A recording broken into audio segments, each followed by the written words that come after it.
And good morning, everybody. We're live. Welcome. It's Friday. You made it through the week. We're so happy that you're here. My name is Bryan Armentrout, and I am with the Food Leadership Group based in lovely Loveland, Colorado, where it's going to be another hot one here in Colorado. And if you're new to this program, this is a live stream that we do every Friday at this time. So 8 a.m. Mountain Time for me, 10 a.m. East Coast, where my guest Rod Wheeler is from. And we talk about all things food safety. So what you'll notice here, if you're new as well, is that this is not a presentation. This is meant to be a forum for sharing ideas. So a lot of times when you go to a webinar, right, they go through a bunch of slides and you ask some questions at the end, and there's really not a whole lot of interaction. This is purposely designed to be interactive. And I get some amazing guests on here, and Rod is definitely one of those people. So Rod, how are you doing today? Doing well, Bryan. Thank you. It's always a pleasure to join you on Friday mornings. I have nothing better to do with my Friday mornings than listen to you. But as I told you before, I always, if I'm not able to join the podcast, the good news is you can still access it afterwards. And I always record it and I listen to it because you know what?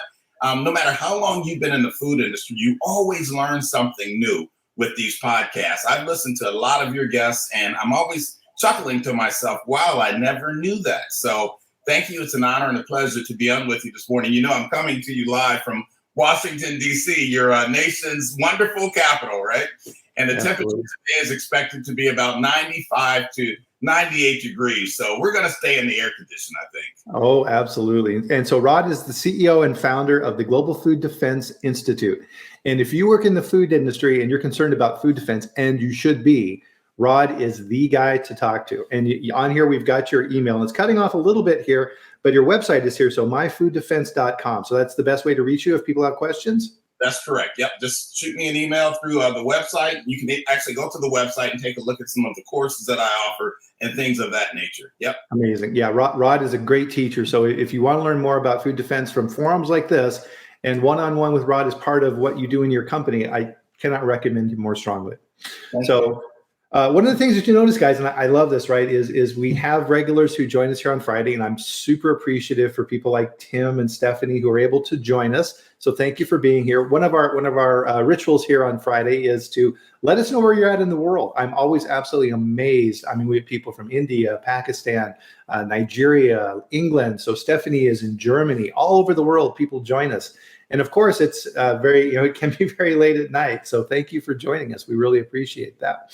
One of the rituals, and this is something that I always want to rush to, Rod, because it's something I want to get to the topic right away, but please join us, everyone, for a drink of your favorite beverage with us. And I've got a good customer service story here this morning too, Rod. So the mug I'm using, I've talked about this on the show a few times, is from a company called Ember, and it's a self-heating mug. It's really awesome. And I had a bit of an issue with it. The paint inside was chipping a little bit. So maybe I was too rough when I was washing it or something like that. So I sent them a note and said, hey, am I doing something wrong here? They're like, no, we'll send you a new mug. And I was like, oh, no, I'm not trying to scam you for a free mug. It's like, no, don't worry about it. So bam, FedEx within a few days and brand new mug. So Ember, these guys are awesome. Got to love that. So, This is kind of a first for the food safety chat in that this is a two-parter. So last week we talked about mitigation strategies around food defense. I'm sorry, vulnerability assessment, getting in reverse. And then this week we're talking about mitigation. And about halfway through, internet on my side went out, and we're not quite sure if it was the bad guys that were trying to get us or something like that. It could be. You never know.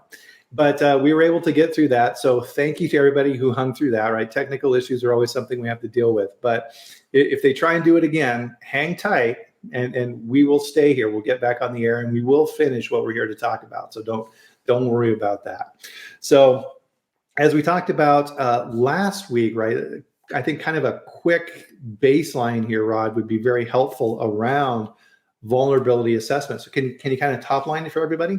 Absolutely. So we talked about vulnerability assessments and utilizing your process flow diagrams to conduct your vulnerability assessment. And we kind of talked through the mitigation, not the mitigation strategies, but the key activity types and actionable process steps and things of that nature. So all of these things play a significant role.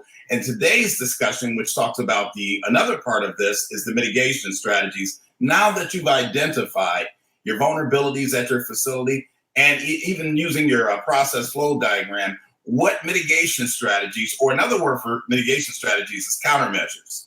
Okay, what countermeasures can you use to mitigate the risk, to reduce the risk? And as we go into this this morning, this discussion, I want you to keep in mind, think of HACCP. Okay, hazardous analysis critical control point. I think that's the easiest way, Bryan, for food safety people to think about actionable process steps. It's almost the same. And you remember last week we talked about critical control points. How many critical control points or control points do you have in your process if you utilize the HACCP type of evaluation? Well, it's the same thing with mitigation strategies, and that's what we're going to kind of get into this morning. And I think in there you said something very important that I wanted to emphasize with everybody is reducing the risk, right? So just like food safety, right? We're working to reduce or eliminate the risk. And it's the same with the whole vulnerability assessment and the mitigation piece of it. You may not be able to completely remove everything, but you need to be aware of it and you need to reduce that risk as much as you can. Absolutely. And that's a great point, because with any risk, and especially any risk sort of like what we talk about with food defense, you can only reduce that risk. You can only mitigate that risk. We'll never be able to completely eliminate all risk. You're going to have risk. And Bryan, it's interesting because when I put on my in-person live course to companies, I always tell them, the bad guy is going to continue and continue and continue until they get it right, until they can strike, right? So we, in the food industry, we have a responsibility to continue to try to make things better. We know that all risk won't be eliminated, but we can do a good job at addressing the risks that we can identify. Mm-hmm. No, and that's a really good point, because these guys are constantly scheming and trying to come up with new ways to test and break our systems. That's right. I was sharing with you real quick, Bryan, I'll share with the audience here, is that this past week, I guess that's a good segue into mitigation strategies that we're going to be talking about, right? So this past week, I conducted a penetration test at a particular company, and it was interesting because with this penetration test, what it does, it tests your countermeasures. It tests your mitigation strategies. And, mitigation strategies could be physical mitigation strategies. They could be specific mitigation strategies to your process. But anyway, what I did, I visited this company, and real quickly, I'll make this a short story.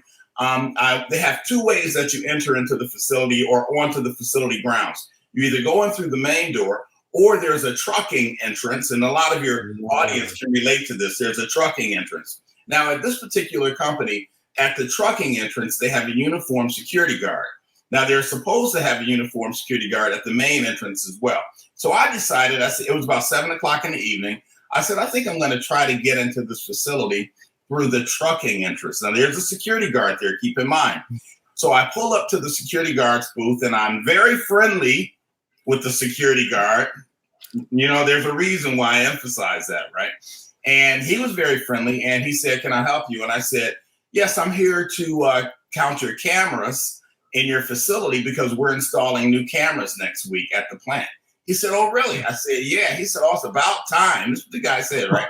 He said, so all I need you to do is write your name down on this sheet, and that should be it. So I wrote down a name on the sheet. I think I wrote Bryan Armentrout down on the sheet. Oh, great. Oh, thank you very much. I know. Not a police come knocking on your door, what I mean?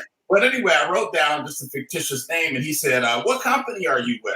Now, I was in the state of Ohio doing this assessment, and when he asked me what company, I had to think fast. I said, Ohio State Cameras Incorporated. And he said, oh, I'm familiar with those guys. They're pretty good. Oh, my goodness. I just literally made that up. And sure enough, he gave me here's where the fault came in. He gave me a badge. He didn't check any identification. I'm on the grounds now. And with their badges, and this is interesting, folks, they've changed this procedure now that I've been here this week.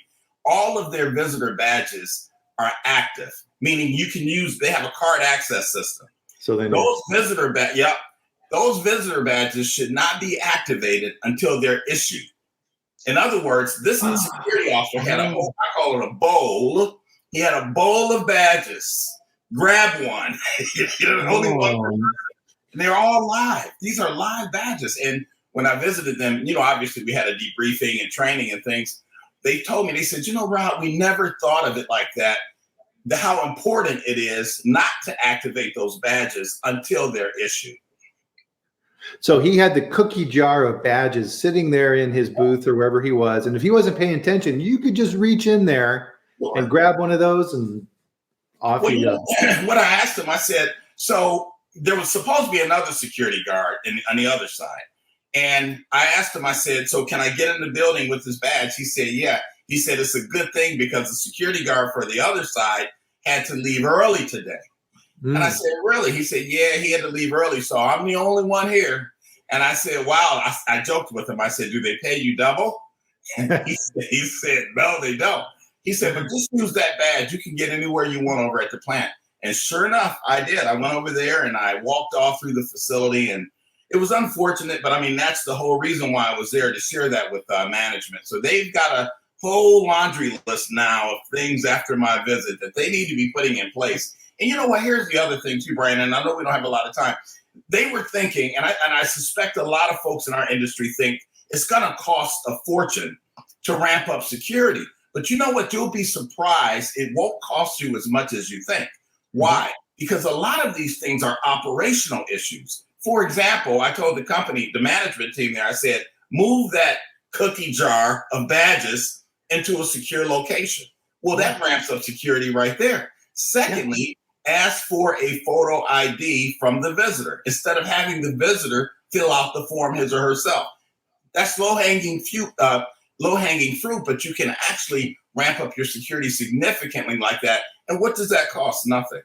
Yep, absolutely zero. And you brought up something that we talked about last week as well, is that a lot of times if someone is trying to break into your facility, their cover story is very thin, right? They're like, okay, I'll try and tell them that I'm going to check the cameras, right? The security guard started asking you a question, right? And you're like, right? And you had to really think on your feet fast, right? So that's part of a good process too, is having inquisitive people, right? Looking around, having your head on a swivel. Who's here? Why are you here? What are you doing, right? A lot of times those stories break apart really fast, right? Exactly. And in addition to that, and they have this as part of their laundry list of things to do, when visitors come to your facility to visit, not only should they be required to show photo ID and fill their information out in some type of software, which I recommend, visitor management software versus the old log sheets. That's antiquated software, visitor management software. The price has come way down these days. So there's no excuse like it used to be for not having that software. And you can maintain that database. But the point I was going to make is that the visitor needs to be required to log their vehicle type, make and model, and license plate on that sheet or in the software. That way you have it for future reference in case something happens and you need to get investigators involved. You'll be surprised how much that really, really helps that investigation. Okay, yeah. So for that type of software, just so that we're clear on that. So I visited a facility recently, one of my clients, and you go there and you put your information in an iPad on the counter, and then it takes your picture for the badge. So then they have a record of who I said I was, my face, and all these type of things too. I don't recall. I don't think they checked my ID though. Okay. So basically, if they didn't check your ID, even though they have your photo, you could have said you was anybody. Yeah. You could have. So they need to verify your ID against your picture. You know what I mean? You still got to check that ID, even though you're taking a snapshot of the individual's face.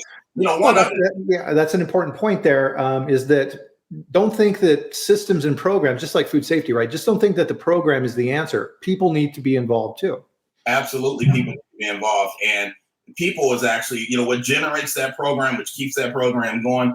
But you got to have somebody to oversee that program and make sure that it's effective. And I'll tell you, along with the intentional adulteration rule, part of the IA rule is that you do have a process in place to mitigate risk that you could have or experience as a result of visitors and contractors. So having that software really, really helps a lot. And again, and I don't sell the software, so I'm not going to recommend any particular company, but there's a lot of them out there, and the prices have come way, way down on those things. So you might want to check it out.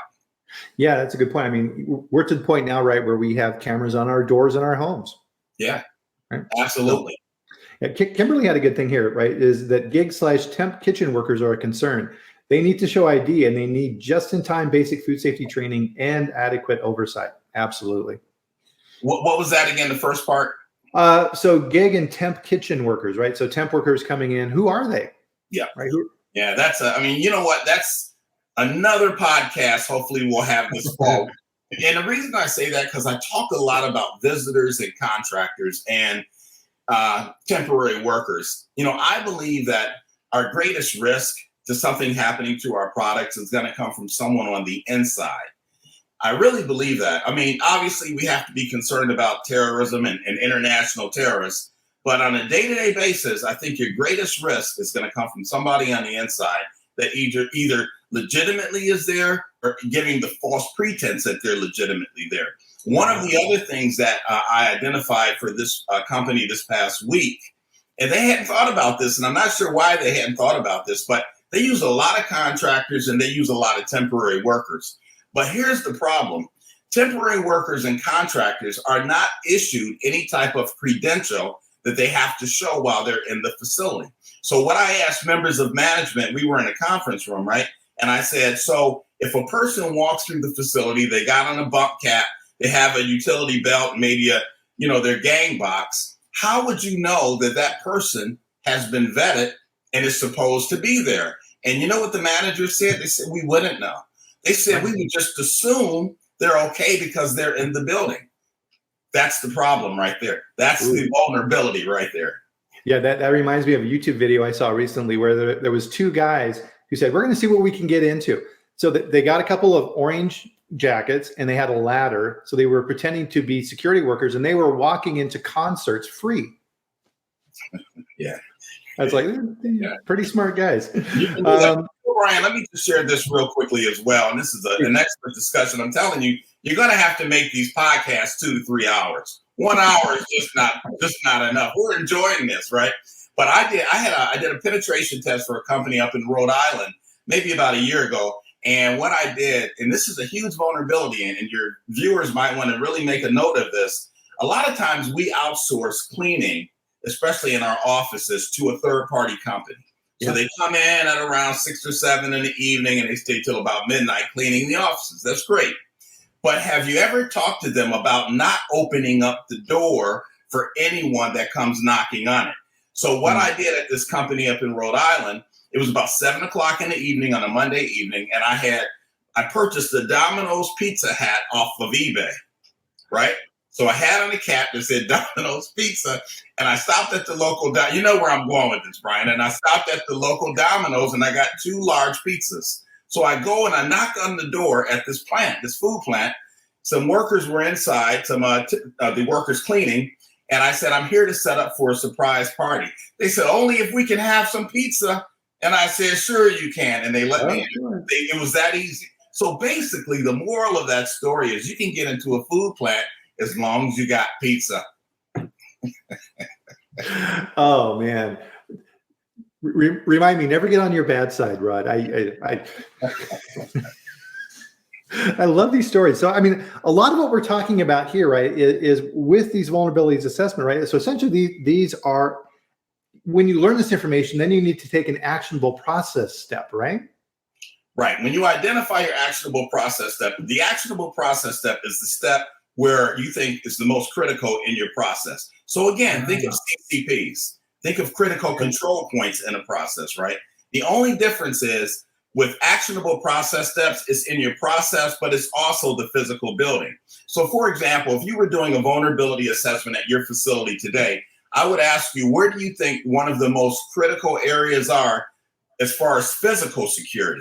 And the answer should be the main entrance, the employee entrance, maybe the back dock doors. Those are critical areas that you definitely need to cover, because think about this, folks. Where does your first line of defense start? And typically the first line of defense is all the way out in the parking lot. Who's gaining access to your premises, first of all? Your second line of defense is the building itself. And then you have more lines of defenses as you get closer to the actual food product. So think of it from that perspective. Real quickly, I like to use the analogy, and I've done this many, many times, of the White House here in Washington, D.C. The White House uses, and the U.S. Capitol now, they use what we call a layered security system, right? And if next time you come to D.C., you can see this. There's various layers that you have to go past in order to gain access to the White House. Each layer is designed to stop an unwanted or an unapproved intruder.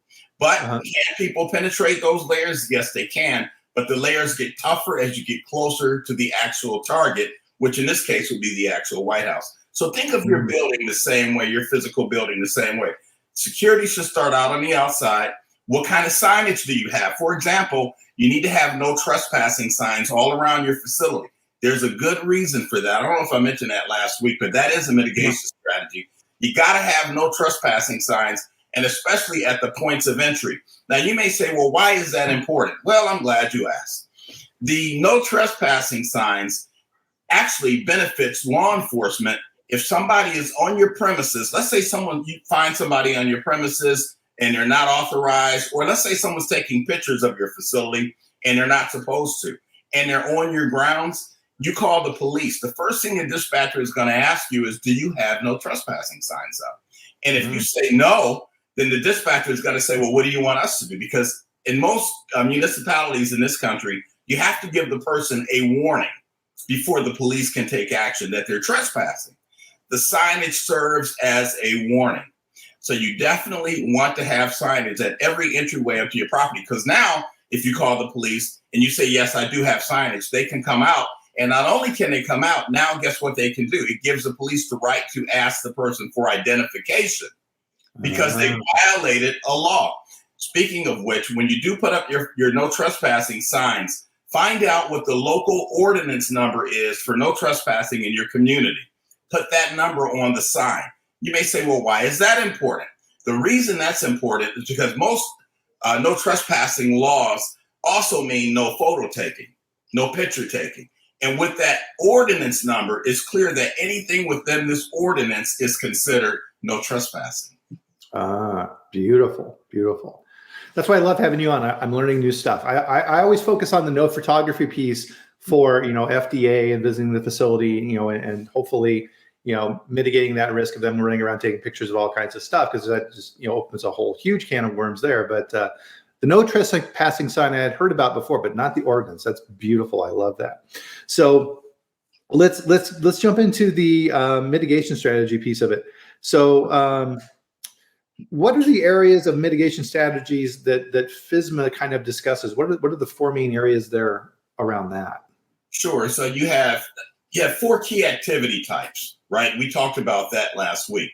And I guess the best way to frame this is like the FDA has the Strategic Mitigation Strategies database. If you just Google the FDA Strategic Database, you'll get a lot of pages if you Google it.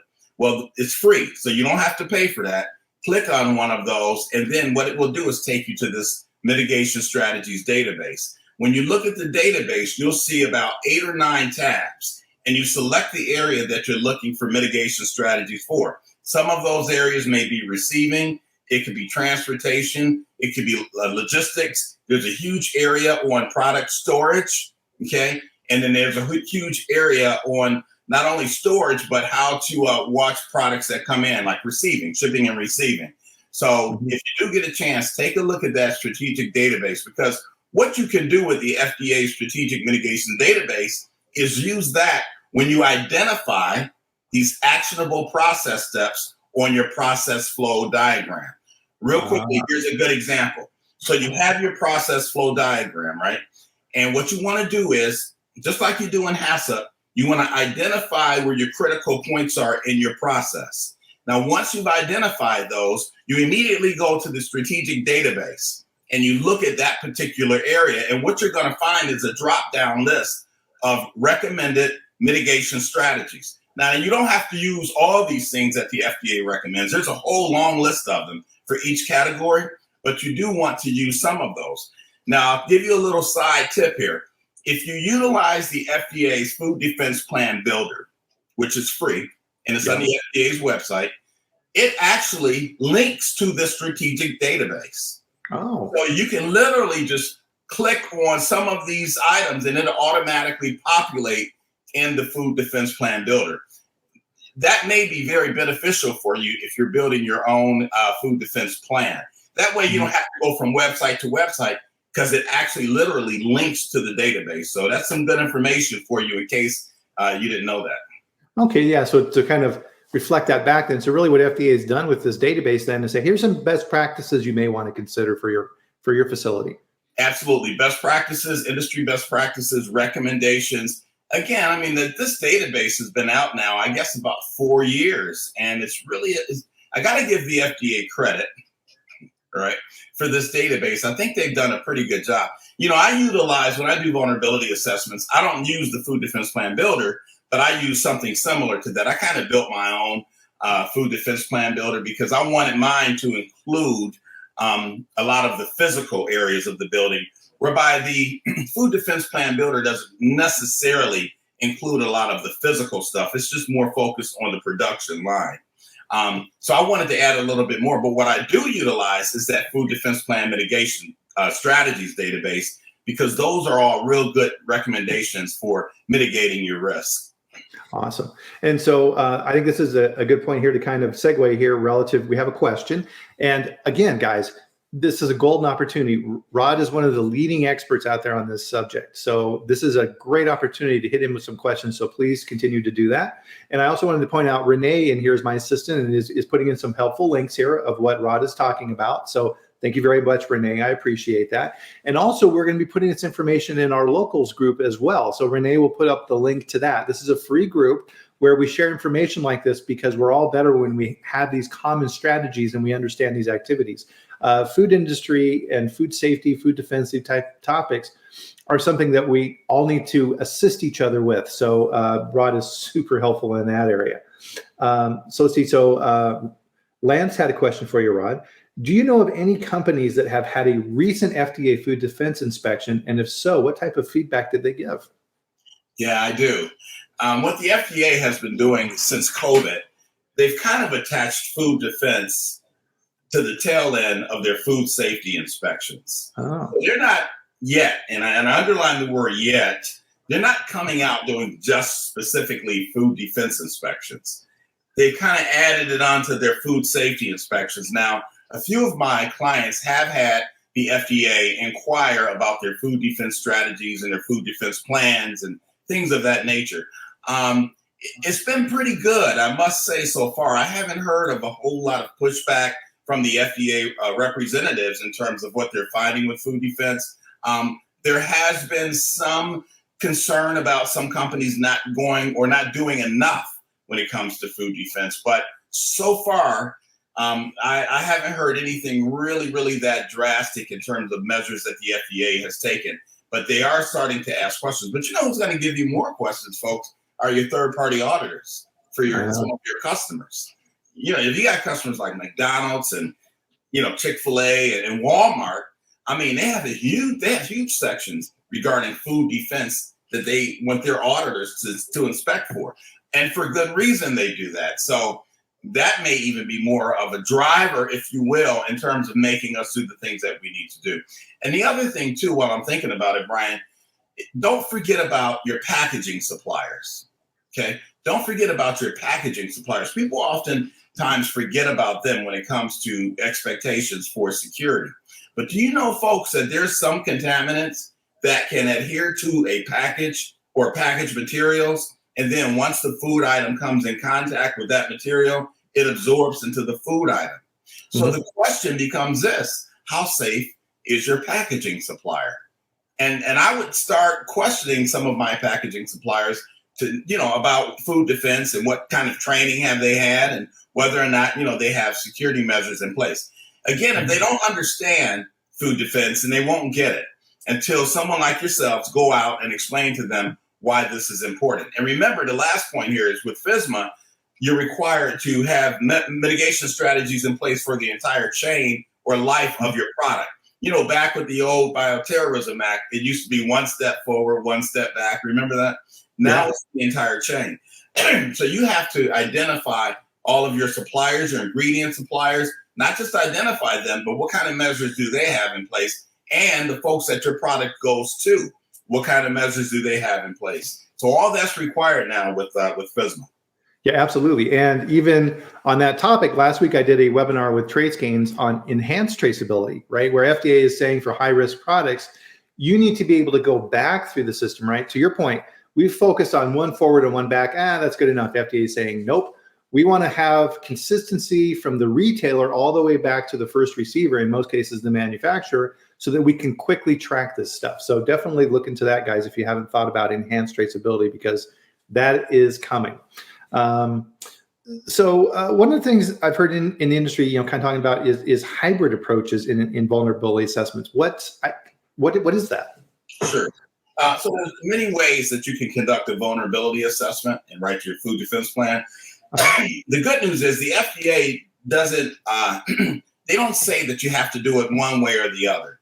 It just, the way that you do your vulnerability assessment and your food defense plan, it just needs to make sense more than anything.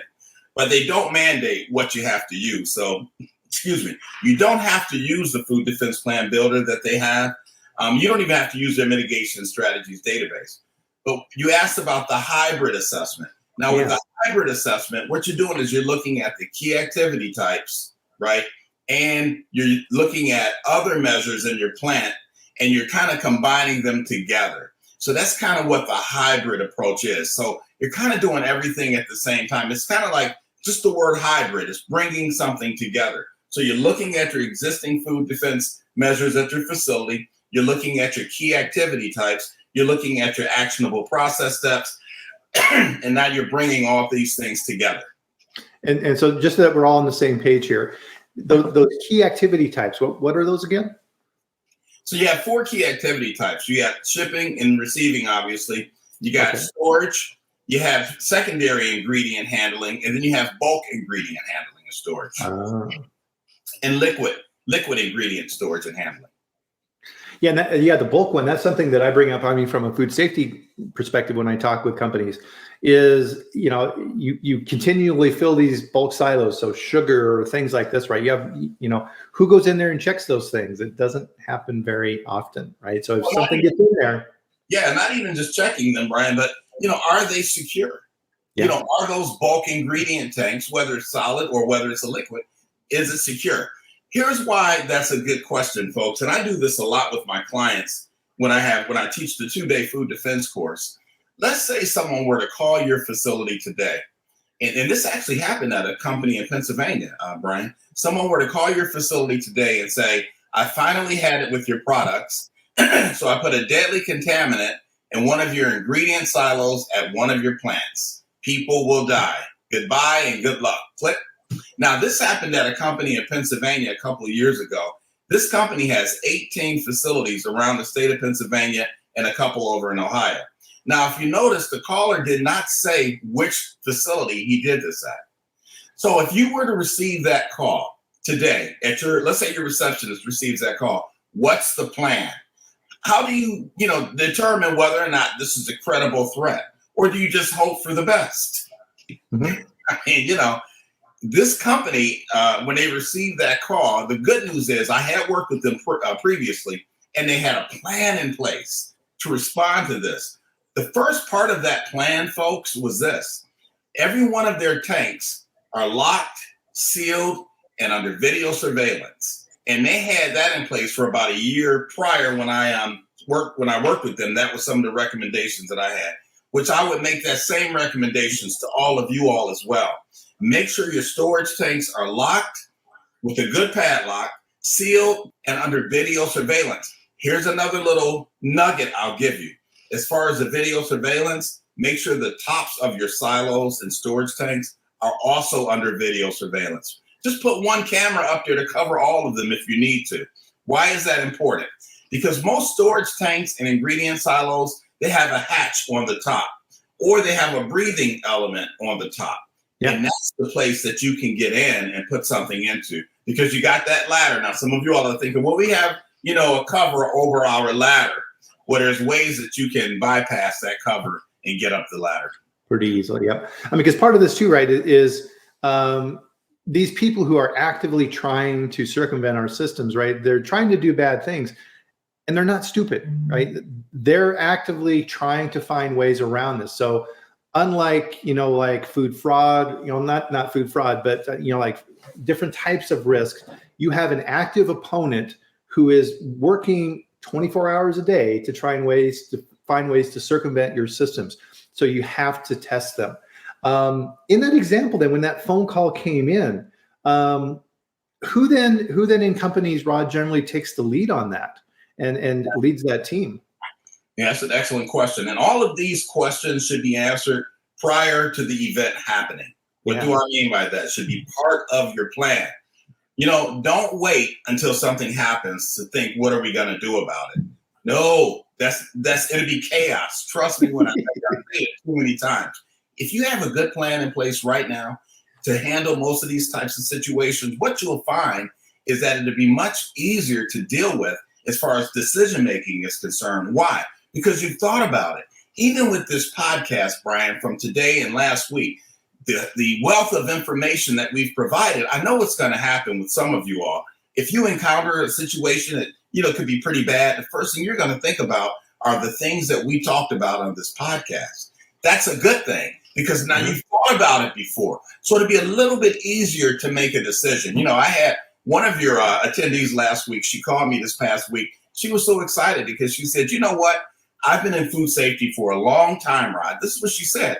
And she said, I've never looked at some of these things from that perspective, which I clearly understand.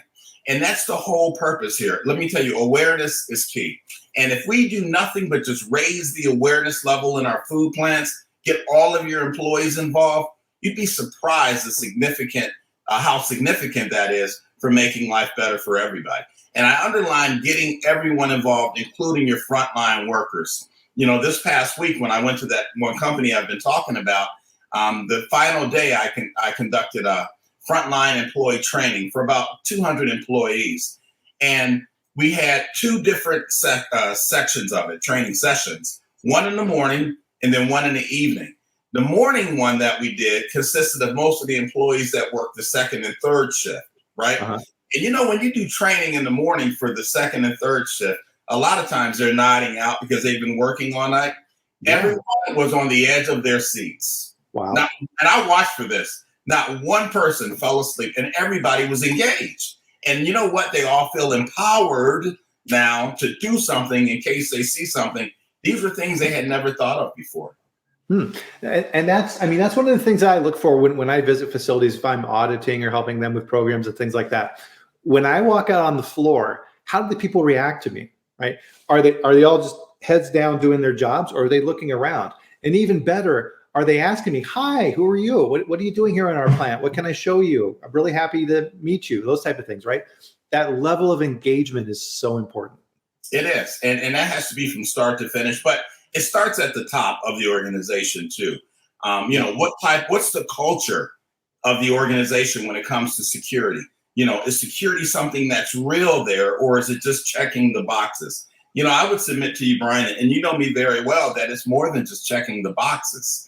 We can check the boxes and we can comply with FSMA all day long. And that's great. But are you really safe?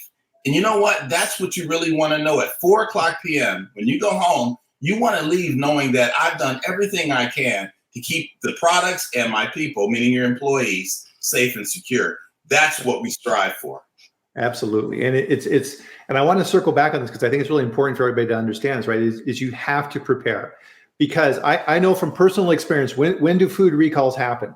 They happen on Friday at 4 p.m., the day before Christmas holiday. Everybody is gone and then everything hits the fan, right? That's right. What are you going to do in your plant when that food defense crisis happens and they get that call at the same time, right? And everybody's gone. How do people react to these situations? And it may just be, right, with that person who received that call, they understand the next step in the chain. Oh, crap, I need to get a hold of who, right? Who needs to know this, right? And are they available? Yeah, I have a part of my 2-day course. We do this workshop in crisis management, right? I've used it for years. It's called the Thanksgiving Day Crisis.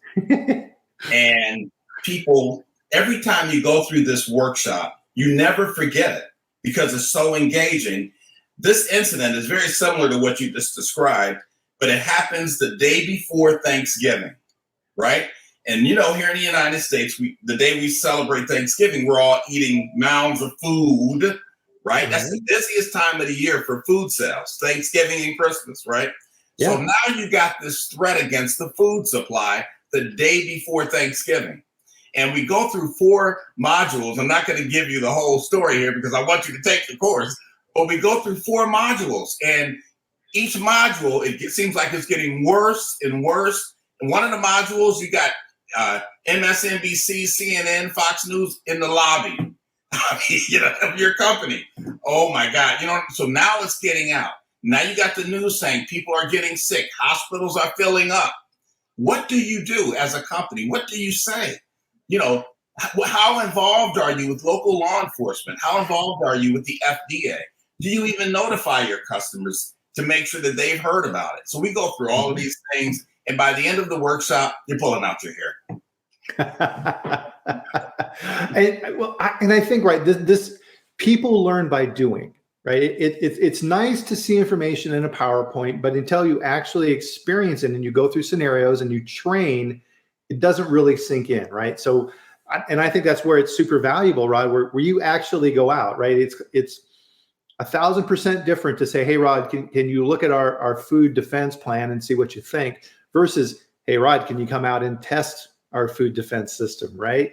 That's when the rubber hits the road. Yeah. It makes all the difference in the world. The other thing too, which I think is really interesting with that workshop that I do, you're in small groups, maybe of 8 to 10 people. You got 4 different groups, depending upon how many people are there. Well, one of the requirements is that everybody in the group must agree as to the steps that you're going to make or take. That's another crisis because everybody won't agree. It's just not going to happen. But you all work for the same company. But what happens is, and this is so interesting because this is reality, Bryan, you got people with differing opinions, differing ideas. But here's the bottom line. Isn't it best to talk about these things now in a workshop versus the day that it happens and then you're really going crazy? You know what I mean? So I really would encourage everybody to try to think about attending something like that because it can really make a difference. Yep, absolutely. One of the things that I would always train my quality managers is, if you're writing documentation that just tells people what to do when things go right, that's a huge mistake, because the more important piece is, what do you do when things go wrong? That's right. Right. And you don't want people just going, and shrugging their shoulders and moving on. That's a huge, huge mistake. Jocelyn asked a very sharp question here. Thank you, Jocelyn. So she wants to know, where can we find current food defense case studies? I like that question. Yeah. There's not a lot that's been published pertaining to food defense case studies. Now, the FDA has some information on their website in terms of examples, if you will. They don't necessarily say that these things has happened, but they do provide some examples of what can happen. And I think, Jocelyn, there's a good reason why you don't want to publish a lot of case studies. The reason is because what it tends to do? Gives other people ideas. And you kind of want to stay away from that. So I think they limit how much information. The FDA has an Office of Criminal Investigation. And those guys, they get a number of cases a year, maybe about 1,100, last I heard, a year, of tampering issues. They're not all major tampering issues. They could be smaller in nature, but they don't publish a list of all these issues, which makes sense because what it's going to do is give someone else ideas. So you want to be a little careful about that. The stories that I tell in my courses and things like that, and like here, they're pretty generic, in my opinion. I never mention the company's name. Rarely do I mention the type of product, just a company. But interestingly enough, with the amount of stories from real life experiences that I have, I don't share all of those stories with frontline workers. Yeah. Some stories, believe it or not, I pick and choose for frontline workers versus senior leadership. Because the reality is, and I know this, you don't want to give some people ideas. So certain stories I won't share with frontline workers. So very smart. So An had a question here as well. Is food defense test / challenge a requirement in the intentional adulteration role, or GFSI requirement, or is it optional? No, It is a requirement. Well, what's required is that you monitor your mitigation strategies, and you want to make sure that they are working. So conducting a penetration test is one way to monitor it. Now, there's other things you can do too. A lot of companies use like a mini vulnerability assessment once a quarter, and they just go out and check certain things. So there's many ways that you can do it, but monitoring and then obviously corrective action are requirements of the intentional adulteration rule.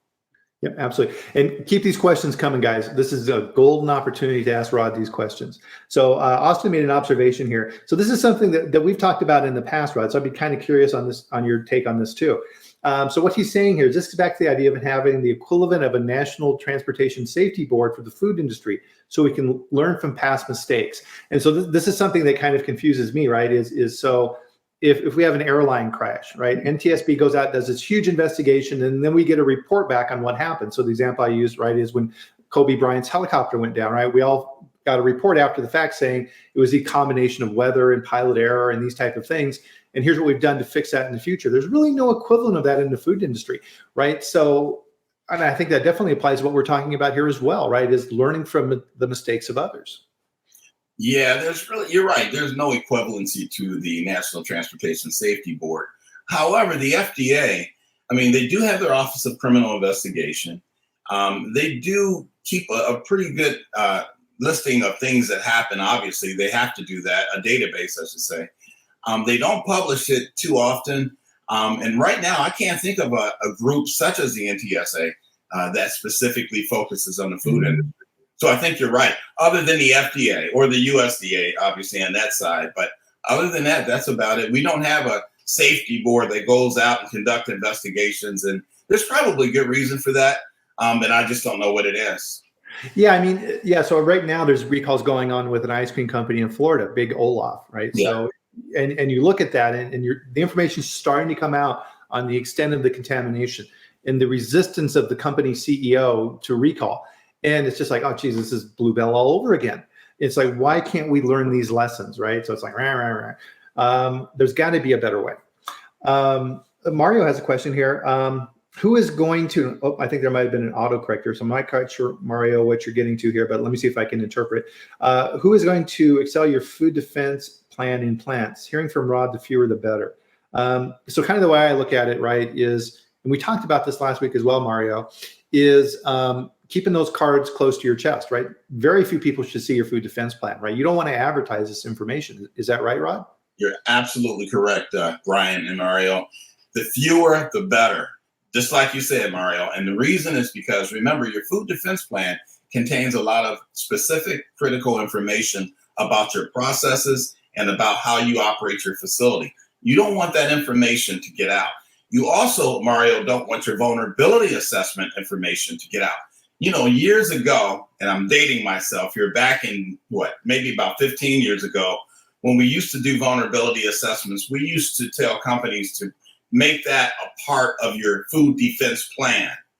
Well, see, I changed that myself because a lot of my clients found that that's not a good idea. And I agree with them, because here's what was happening, Mario. The FDA would come out, or a third-party auditor would come out, and you know what they would do? They would go straight to your vulnerability assessment, and they would ding you for what you've identified and what you have not, whatever corrective actions you have done. So when you get to thinking about it, I mean, is that a good thing to do, is to show folks that? No, the answer is no. So what I do now at the Global Food Defense Institute, when I do a vulnerability assessment, and I don't have a sample here to show you, but I issue a certificate of vulnerability assessment completion with the number, the CFA number on it, that's requirement, the rule number, and the company gets that. So now when their customers ask, have you done a vulnerability assessment? They say yes. They can send them a copy of the certificate, not the vulnerability assessment. That's rule number one. You definitely don't want to share your results. That's proprietary. The results of your vulnerability assessment, nobody should see that. I would hope the FDA would not ask to see that, but that's why your food defense plan should be separate from your vulnerability assessment. Yeah, absolutely. Yeah. So, I mean, really, if the person asking that question, they may just be testing you to see if you give the right answer, and the right answer should be, we do not share that. Exactly. And even your food defense plan. I mean, look, if somebody is adamant about seeing your food defense plan and there's a need for them to see it and you want them to see it, then they need to look at it at your facility, not take pictures of it, not make copies of it. That's proprietary. I like to consider that, a highly proprietary directive or a highly proprietary document. And so you don't ever want anybody to take a copy of that. Yep, absolutely. So great questions, guys. Keep these coming. So Sarah asked here, if we have a warehouse inside the security gate and we have cameras, do all the warehouse doors need to be locked from the outside? Yeah. It just depends, Sarah. I would need to see it to tell you if they all need to be locked from the outside, because remember, cameras won't stop anyone. Cameras are good, but cameras are after the fact, if you think about it. Unless you have someone monitoring those cameras 24/7, which a lot of times we don't, Brian, because it's too costly. Yeah. But cameras are after the fact. If there's a need for those doors to be unlocked, then maybe you have to do it. But if there's not a need for those doors to be unlocked, then my recommendation is that you keep those doors locked. And I think for good reason. Real quickly, Sarah, what happened in Nashville, Tennessee last year, one of my clients, this happened to them. Where the plant is located in Nashville, across the street from where the plant is located is one of these community rehabilitation centers for ex-offenders. Well, one of the ex-offenders did something at that location, and they called the police, and the guy ran over to the food facility, hopped the fence, and ran into their warehouse that was unlocked and was hiding out on their properties. Oh, so wow. You know why these doors need to be locked. Now, if you go to that plant today, they got double locks on the doors. You know what I mean? They caught the guy eventually. They had to shut the facility down. They brought in the dogs. It was a big, big deal. But they figured since it was behind the fence, they figured since they had a camera on it, they'd leave the doors unlocked. Well, didn't work out that way, because, you can easily hop that fence. The bad guy goes in the warehouse. He hides out in there. So, again, my recommendation is that you keep those doors locked if you can. Absolutely. So I had a question here for you. I wonder about local, county, district, and state health department statutory responsibilities for reporting outbreak and contamination reports, especially in the retail food safety realm. So interesting. Any thoughts around that? It's a good thought. It is a good thought. I'm not too familiar with that as far as what data they would be requiring or acquiring. But one of the things I will tell you to do, and I do this with all my clients, is to establish a relationship with your local first responders, with your homeland security folks of your state, with your health department folks. And we've done this, folks. We've done this with some of my clients. We invite them to the plant all at the same time. We have lunch. We serve them lunch. We invite police, we invite fire, we invite EMS, and we take the food defense plan and we all sit there and have lunch, like a working 1 hour lunch, and all of us together go through it. And I have found that to be so beneficial to my clients. It's amazing how beneficial that is. We even invite individuals from the FDA's Office of Criminal Investigation, and they'll come out, and we got to serve them lunch. And you serve them lunch, and they sit there, we kind of go through everything, and it's a good relationship. That's really what you want to do, how you want to go forward with it. Well, absolutely. I think definitely, right? And we'll kind of bring this back up to the 30,000 foot level as we kind of finish out our talk here, which went way too fast, is that just like food safety and everything else that we do in our roles, is you need to be proactive, right? When the problem is happening, that's too late, right? You need to reach out. And on the food safety side of things, one of the things I recommend is every district within FDA has a recall coordinator. Their names are published, their emails are published, and so are their phone numbers, right? Send them a note, introduce yourself, say, hey, I have a plant here in your district. Here's the different things that we do and stuff like that. Building that relationship in advance is extremely important. Brian, I couldn't have said it any better. And I think that is so important. And I've been doing that for years. As a matter of fact, I'll even say this. I've had a couple of FDA inspectors recommend the Global Food Defense Institute to some of the places that they were inspecting, which is kind of an odd thing, but it's kind of good because they know, I guess, the kind of training and assessments that they would get. But that's good. But that's only because I've established relationships with these folks from the FDA. Look, right. I've said for years, folks, and I know some of you all may disagree, but I think the FDA can be more helpful to us than harmful to us. For years, we've had this thought that, oh my God, we don't want the FDA in here. The FDA's job is to assist us. If there's things we need to do, they should be able to make recommendations. And I think for the most part, I think in good spirit, I think that's what they do. I really do. I've never felt like the FDA was an adversary. I've always thought that they were part of the team. Yeah, absolutely. One of the key messages that I give to my teams when you're going through a regulatory audit or a third party, it doesn't matter, is the documentation only tells part of the story. If you just think that just by shoving a document in front of whoever's asking those questions is the answer, you're wrong. You have to be able to tell your story, and you have to be able to tell why you do certain things, but more importantly, why you don't do other certain things, right? And being able to say, yes, we went through this and here's what we thought about it. And here's why we put cameras here. Here's why we didn't put cameras here. Here's the trainings that we go through. Here's what we've learned from past mistakes. That only helps to build confidence that you know what you're doing.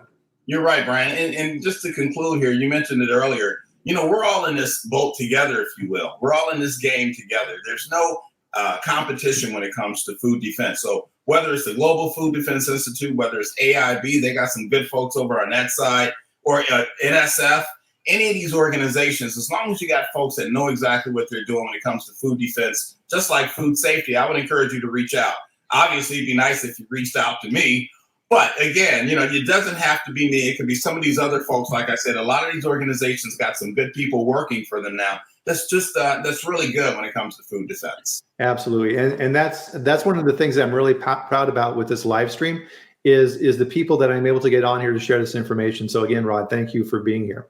Well, thank you, Bryan. It's really an honor to be here. And again, I watch you every Friday. I'm going to make sure I tune in next Friday. I don't know who you got on next Friday. Next Friday is I asked you too quick. I know whoever it is. It's going to be good. So I'm scrambling here, all my notes. I don't know. Okay, that's all right. I'm booked out through September. So that's a good thing. I'm getting ahead of the curve. So we'll throw in one last question here from Sebastian. Sebastian's a regular here, and thank you for being here, Sebastian. I've seen a double standard in confidentiality on the food defense plans and vulnerability assessments. Some U.S. facilities, a customer want to absolutely see their food defense plan and assessments. It's not possible. It's a deal breaker. Yeah.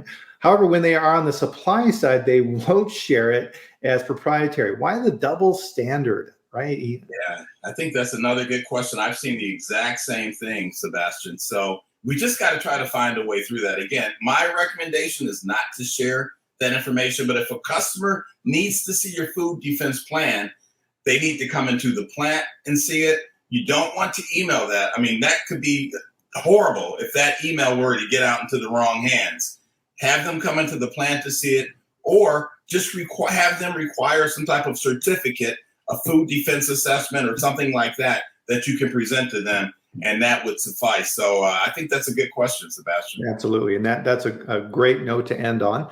And again, guys, we'll be back here next Friday at the same time, so 8 a.m. Mountain, 10 a.m. Eastern, with a mystery guest. Who's it going to be? We'll find out. Same bat time, same bat channel, right? So for some of us older people who used to watch Batman when we were kids. So again, thank you, Rod. Rod is the CEO and founder of the Global Food Defense Institute and one of the leading experts down there on just listening to these two podcasts. It's just like, that Rod knows what he's talking about, and it's not book smart, right? He knows exactly what needs to be done to execute these things. So please, if you're looking at these things, and you should be, reach out to Rod, and he can definitely help you with these topics. Anything else you'd like to say in closing, Rod? No, thank you very much. And thank Renee, your assistant, for all of his support and for getting those websites out. That's really a big help. So Renee, if you're listening, thank you so much. You're the best. Absolutely. Absolutely. And consider joining Locals, guys, so you can keep up on these type of topics. It's free, doesn't cost anything, and we'd love to have you there. So everybody, thanks again.